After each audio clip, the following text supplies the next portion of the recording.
हिंदी पुराणों के अनुसार एक दिन वो धरती पर विचरण कर रहे थे। तभी उन्होंने देखा कि एक कुटिया के बाहर गौतम ऋषि की पत्नी देवी अहल्या दैनिक कार्यों में व्यस्त है। अहल्या इतनी सुंदर और रूपवती थी कि इंद्र उन्हें देखकर मोहित हो गए।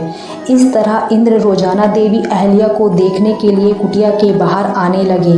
धीरे धीरे उन्हें गौतम ऋषि की दिनचर्या के बारे में पता चलने लगा।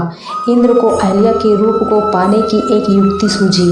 उन्होंने सुबह गौतम ऋषि के वेश में आकर अहल्या के साथ काम क्रीड़ा करने की योजना बनाई, क्योंकि सूर्य उदय होने से पूर्व ही गौतम ऋषि नदी में स्नान करने के लिए चले जाते थे। इसके बाद करीब 2-3 घंटे बाद पूजा करने के बाद आते थे। इंद्र आधी रात से ही कुटिया के बाहर छिपकर ऋषि के जाने की प्रतीक्षा करने लगे। इस दौरान इंद्र की कामेच्छा उन पर इतनी हावी हो गई कि उन्हें एक और योजना सूझी।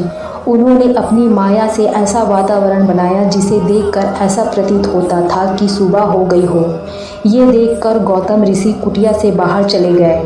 उनके जाने के कुछ समय बाद इंद्र ने गौतम ऋषि का वेश बनाकर कुटिया में प्रवेश किया। उन्होंने आते ही कहा, अहल्या से प्रणय निवेदन किया। अपने पति द्वारा इस तरह के विचित्र व्यवहार को देखकर पहले तो देवी अहल्या को शंका हुई, लेकिन इंद्र के छल कपट से सराबोर मीठी बातों को सुनकर अहल्या भी अपने पति के स्नेह में सब कुछ भूल बैठी। दूसरी तरफ नदी के पास जाने पर गौतम ऋषि ने आसपास का वातावरण देखा, जिससे उन्हें अनुभव हुआ कि अभी भोर नहीं हुई है।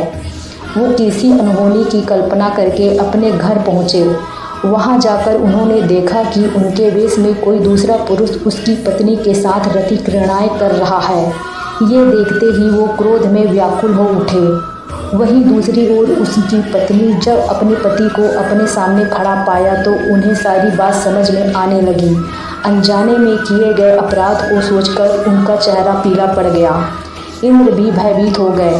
क्रोध से भरकर गौतम ऋषि ने इंद्र से कहा, मूर्ख, तूने मेरी पत्नी का स्त्रीत्व भंग किया है। उसकी योनि को पाने की इच्छा मात्र के लिए तूने इतना बड़ा अपराध कर दिया। यदि तुझे स्त्री योनि को पाने की इतनी ही लालसा है तो मैं तुझे श्राप देता हूँ कि अभी इसी समय तेरे पूरे शरीर पर 1000 योनियाँ उत्पन्न हो जाएंगी। कुछ ही पलों में श्राप का प्रभाव इंद्र के शरीर पर पड़ने लगा और उनके पूरे शरीर पर स्त्री योनि निकल आई। ये देखकर इंद्र आत्मज्ञानता से भर उठे। उन्होंने हाथ जोड़कर गौतम ऋषि से श्राप मुक्ति की प्रार्थना की। ऋषि ने इंद्र पर दया करते हुए 1000 योनियों का श्राप आँखों में बदल दिया। वहीं दूसरी ओर अपनी पत्नी को शिला में बदल दिया।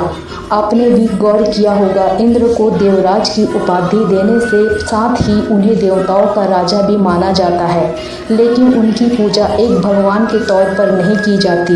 इंद्र द्वारा ऐसे ही अपराधों के कारण उन्हें दूसरे देवताओं की तुलना में ज़्यादा आदर सत्कार नहीं किया जाता।